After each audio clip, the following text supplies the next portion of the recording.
수도권을 중심으로 경로를 알 수 없는 산발적 감염이 이어지면서 방역 당국이 긴장하고 있습니다. 확산 차단을 위해 정부가 오늘 저녁부터 헌팅 포차 등 코로나19 위험시설 8개는 운영을 자제하라고 권고했습니다.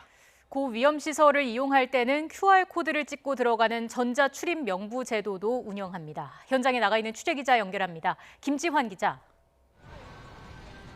네, 서울 홍대거리에 나와 있습니다. 네, 홍대는 헌팅 포차나 주점이 많은 곳인데 실제로 확진자가 나오기도 했죠.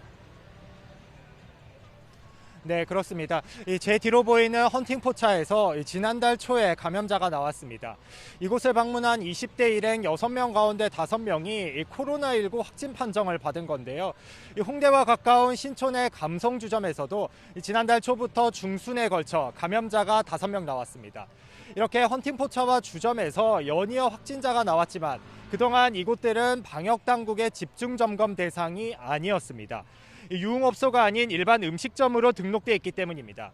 하지만 클럽과 마찬가지로 자리에서 일어나 춤을 추고 손님들끼리 자유롭게 합석해서 술을 나눠 마시는 만큼 비말 감염 위험이 큰 유사 유흥주점이라는 지적이 끊임없이 나왔습니다.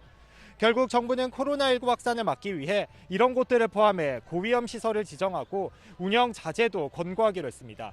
정부가 지정한 고위험 시설은 밀폐도, 밀집도 등 6개 지표에 따라 헌팅포차, 감성주점을 비롯해 유흥주점, 단란주점, 그리고 실내 운동시설 등 8곳입니다. 오늘 저녁 6시부터 적용되는데요. 이들 시설은 어쩔 수 없이 운영할 경우 반드시 방역수칙을 준수해야 합니다. 사업주와 종사자는 출입자 명부를 관리해야 하고 출입자와 종사자의 증상도 확인해야 합니다. 종사자는 모두 마스크를 쓰고 방역관리자도 지정해야 하는데요. 이용 전후로는 시설을 소독하고 이용자 사이 간격도 유지해야 합니다. 만일 방역수칙을 어기면 시설 사업주나 이용자에게 300만 원 이하의 벌금이 부과되고 집합 금지 조치가 내려질 수도 있습니다.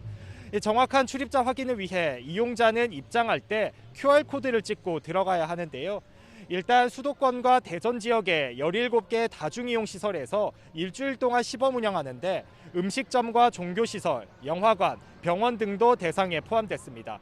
정부는 시범 과정에서 발생한 문제점을 보완해서 오는 10일부터는 모든 고위험 시설에 전자출입 명부를 의무화할 계획입니다.